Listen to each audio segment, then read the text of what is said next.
विष्णु भगवान श्री हरि राम के रूप में आए थे, कृष्ण के रूप में आए थे, तो उनके ऊपर भी लांछन चला था। जब सृष्टिकर्ता परमेश्वर सृष्टि में दुनिया में संसार में आता है, जनता समाज उनको नहीं छोड़ती है, तो उनके साधु संत ऋषि मुनि हैं, उनको कैसे छोड़ेगी? तो जो सदियों काल से जो है चलता आया है वही आज भी चल रहा है।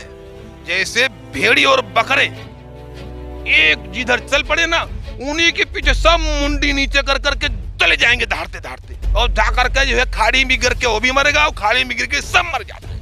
तो वही भेड़ी बकरे के जैसा ये लोग जो लांछन लगा रहे हैं, बुराई निंदा कर रहे हैं, एक लड़की के कहने पर, एक संदेश पेपर वाले चैनल वाले के कहने पर बस पूरा भारत देश हिंदुस्तान मान लिया, हाँ ऐसा ऐसा ऐसा ऐसा है। अरे भेड़ी बकरे नहीं और क्या है? ये भाई जो कभी संत समागम में गया ही नहीं, साधु संत के रेंज में गया ही नहीं, सत्संग का रसपान किया ही नहीं, तो भाई बंदर क्या जाने अदरक का हाल। आपको बताऊंगा तो आपको हंसी आएगी।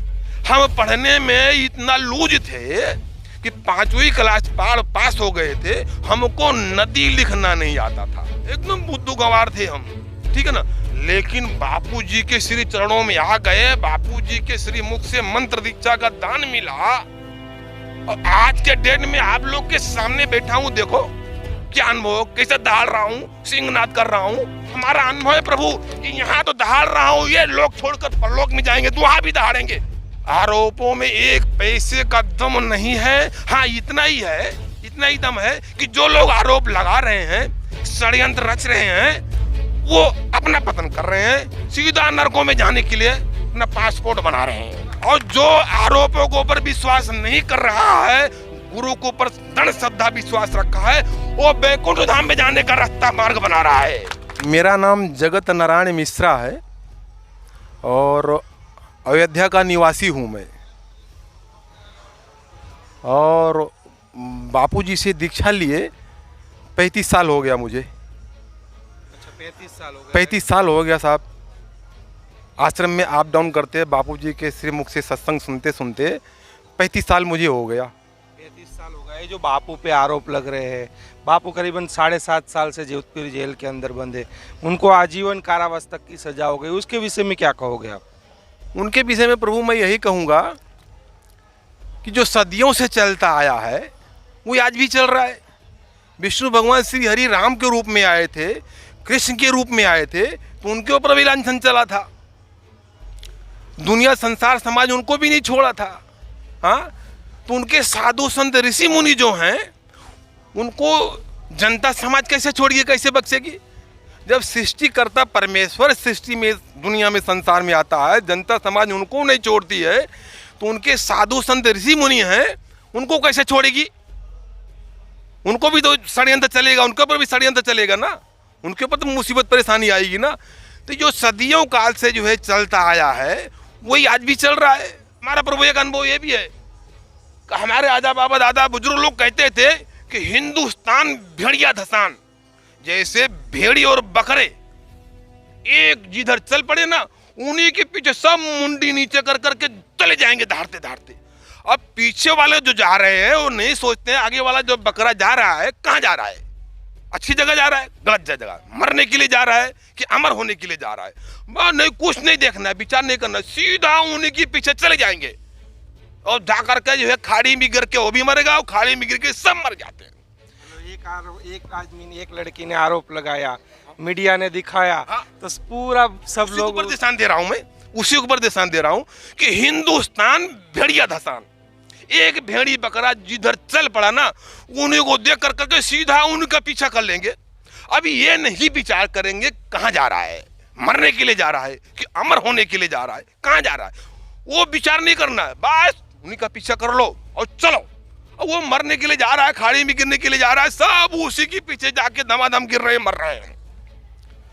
तो हिंदुस्तान भेड़िया धसान, अरे वही भेड़ी बकरे के जैसा ये लोग जो लांछन लगा रहे हैं, बुराई निंदा कर रहे हैं, एक लड़की के कहने पर, एक संदेश पेपर वाले चैनल वाले के कहने पर बस पूरा भारत देश हिंदुस्तान मान लिया, हाँ ऐसा ऐसा ऐसा ऐसा है। हाँ? अरे भेड़ी बकरे नहीं और क्या है? लेकिन इन भेड़ी बकरों में कोई बुद्धिजीवी पुरुष है, ऐसे महान गुरु के साधक साधिकाएं हैं, अरे करोड़ों अरबों साधक साधिकाएं हैं, नहीं मानते, आज के डेट में भी नहीं मानते। लोग तो बोलते हैं ये तो एक अंधश्रद्धा है, अंधविश्वास है, क्या कहोगे उन लोगों वो लोग कहते हैं अंधश्रद्धा है, अंधविश्वास है, तो जो लोग मान रहे हैं उनके कहने से उनको मान लेंगे थोड़ी, वो थोड़ी मानेंगे। अरे भाई, जो कभी संत समागम में गया ही नहीं, साधु संत के रेंज में गया ही नहीं, सत्संग का रसपान किया ही नहीं, तो भाई बंदर क्या जाने अदरक का हाल। अदरक चाय में डाल के बनाओ और बंदर को दो पिलाओ तो क्या उसको स्वाद आएगी, वो क्या जानेगा वो कि अदरक में क्या स्वाद होता है। जो साधु संतों का कभी संग किया ही नहीं है, सत्संग का रसपान किया ही नहीं है, तो क्या जानेगा। लेकिन वो तो बोलते हैं कि गलत होता है, हम लोग क्यों आए यहाँ पर। कौन बोलता है? लोग ऐसा बोलते हैं कि यहाँ तो गलत होता है, हम क्यों वहाँ पर आए। भाई जो गलत हैं, शैतान लोग हैं, ठीक है ना, शैतान लोग हैं, राक्षस लोग हैं, वो तो गलत ही बोलेंगे ना, वो सही थोड़ी बोलेंगे। भाई गलत ही बोलेंगे, सही थोड़ी बोलेंगे। भगवान के आदिकाल जमाने से जो है, मतलब साधु संत ऋषि मुनियों के जमाने से चलता आया है। जो राक्षस लोग होते हैं, दैत्य लोग होते हैं, जो संत समागम कभी नहीं किए हैं, साधु संत ऋषि मुनि का कभी संग नहीं किए हैं, हाँ, तो उनको क्या पता कि ऐसे महान दरबार में, साधु संतों ऋषि के दरबार में क्या मिलता है यार। मैं तो कहता हूँ अगर पूछना है तो भक्तांगनी मीरा से पूछो, शबरी से पूछो, भक्त प्रहलाद से पूछो कि ऐसे साधु संत ऋषि मुनि के द्वार पर क्या मिलता है, क्या अमर का खजाना मिलता है। हमारे बापूजी से पूछो कि लीला साहब प्रभु के चरणों में जाकर करके आत्मसमर्पण कर दिया, और आत्मसमर्पण करने के बाद आंसुमल क्या पाए, दुनिया देख रही है, दुनिया जान रही है।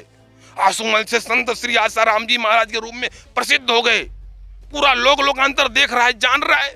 तो ऐसे साधु संत ऋषि मुनि के द्वार पर जाने से क्या मिलता है, आंसुमल से पूछिए। जीवन में क्या परिवर्तन? हमारे जीवन में परिवर्तन प्रभु इतना है कि हम आपको बताऊंगा तो आपको हंसी आएगी, हम आपको बताऊंगा तो आपको हंसी आएगी। हम पढ़ने में इतना लूज थे कि 5वीं क्लास पास हो गए थे, हमको नदी लिखना नहीं आता था। परीक्षा लिया क्लास का मॉनिटर मास्टर, बोला नदी लिखो, तो उसमें 1-2 बच्चे पास हुए थे, बाकी सब फेल हुए। इतना मार पड़ी थी कि मैं आपको क्या बताऊं, हाथ लाल हो गया था, हाथ मेरा दोनों लाल हो गया था। हमको नदी पढ़ना नहीं आता था, लिखना नहीं आता था, हाँ, कुछ नहीं आता था, एकदम बुद्धू गंवार थे हम, ठीक है ना। लेकिन बापूजी के श्री चरणों में आ गए, बापूजी के श्री मुख से मंत्र दीक्षा का दान मिला, और आज के डेट में आप लोग के सामने बैठा हूं, देखो क्या अनुभव, कैसे दहाड़ रहा हूं, सिंहनाद कर रहा हूं। ये सब किसकी देन है? मेरे बापूजी की देन है, मेरे बापूजी की देन है। और हमारा अनुभव है प्रभु कि यहाँ तो दहाड़ रहा हूं, ये लोग छोड़कर परलोक में जाएंगे तो वहां भी दहाड़ेंगे। हम ऐसे महान अनंत गुरु के सेवक हैं, शिष्य हैं कि इस लोक में परलोक में किसी को नहीं डरते हैं, किसी को नहीं डरेंगे। हमको हमारे बापूजी ने एकदम अनंत शक्तियों का भंडार दे दिए, बना दिए। मतलब आरोपों में एक पैसे का कोई दम नहीं है, ताकत नहीं है।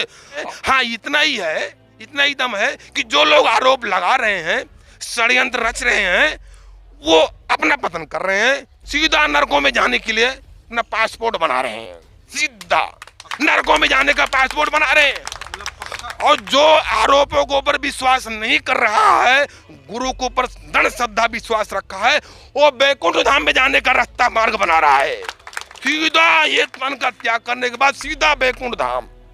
यही सच्चाई है कि जितने लोग लांछन लगा रहे हैं, आरोप लगा रहे हैं, वो नरकों में, यमराज के धर्म में, यमराज के डिपार्टमेंट में जाने की तैयारी कर रहे हैं, नरकों में। और गोस्वामी तुलसीदास जी यहाँ तक कह दिए हैं कि हरि गुरु निंदा सुन ही जे काना, हो वही पाप गौघात समाना, और जे सतपुरुषन ईर्ष्या करही, रौ रौ नरक कोटि कोटि जुग परही। जो सत्य में विचरण कर रहे हैं, इससे सत्पुरुष का जो ईर्ष्या करता, लांछन लगाता है, षड्यंत्र रचता है, उसके लिए हमारे गुरुजी नहीं कह रहे हैं, हम नहीं कह रहे हैं, गोस्वामी तुलसीदास जी बाबा कह रहे हैं कि रौ रौ नरक कोटि जुग परही। तो वो रौ रौ नरकों में जाने की अपनी तैयारी कर रहे हैं, और जो इतना लांछन षड्यंत्र के बावजूद भी गुरु के चरणों में डटा है, श्रद्धा विश्वास अपना अडिग रखा है, डटा है, वो भगवान के धाम में, विष्णु भगवान श्री हरि के धाम में जाने की तैयारी कर रहा है। तो आपने देखा सालों से संत आसाराम जी बापू आश्रम में आते हैं, सालों से बापू से जुड़े हैं। उन्होंने बताया कि जो भी आरोप लग रहे हैं आरोपों में कोई सच्चाई नहीं। और एक आश्चर्य की बात है, करीबन 7.5 साल हो गए संत आसाराम जी बापू जोधपुर जेल के अंदर बंद है। उनको आजीवन कारावास तक की सजा हो गई। भक्तों की श्रद्धा में रति भर भी कमी नहीं आई। ये जीता जागता उदाहरण है। कैमरामैन अंजनी के साथ नीलेश ठक्कर, सूरत से रफ्तार न्यूज़।